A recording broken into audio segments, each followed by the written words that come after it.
කියනවා වස්තු ස්වභාවයේ පවතින්නේ එක්කෝ නිශ්චලතාවයෙන් නැත්නම් ඒකාකාර ප්‍රවේගයෙන් ගමන් කරනවා. ඒක වෙනස් කරන්න පුළුවන් බාහිර අසන්තුලිත බලයකට විතරයි කිව්වා.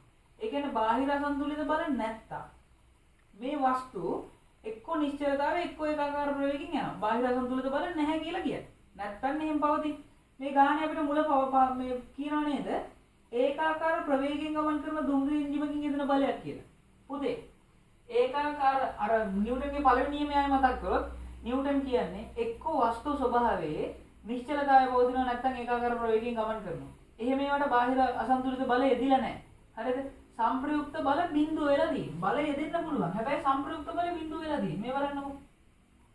මේ පැත්තෙන් 100ක් යෙදෙනකොට බලය යෙදුණා තමයි. හරිද? ඒකටත් මේ පැත්තට 100ම බලයක් යෙදුනොත් එහෙම අවසානයේ මෙයාගේ සංප්‍රයුක්ත බලය 100යි. එහෙම වුණොත් තමයි අර බලයක් යෙදෙන්නේ නැතුනහම මෙයාගේ තරණයක් නැහැ. ඉතින් හරිනේ පුතේ. F සමානයි ma නැහැ. F සමානයි ma නැති වුණාට F නැති වුණාට පස්සේ තරණයක් යෙදෙන්නේ නැහැ. හරි.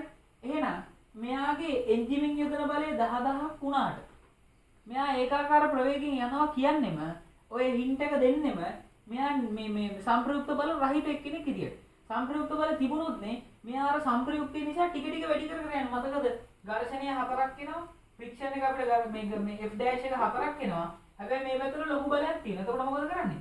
මෙයාව මැඩලගෙන මෙයාට ඉස්සරහට යන්න බලයක් හම්බ වෙනවා. එතකොට මෙයා ඉස්සරහට යන බලය ඇත්තටම මෙයාගෙන් 4ක් අඩු කරාම 9994යි 96යි.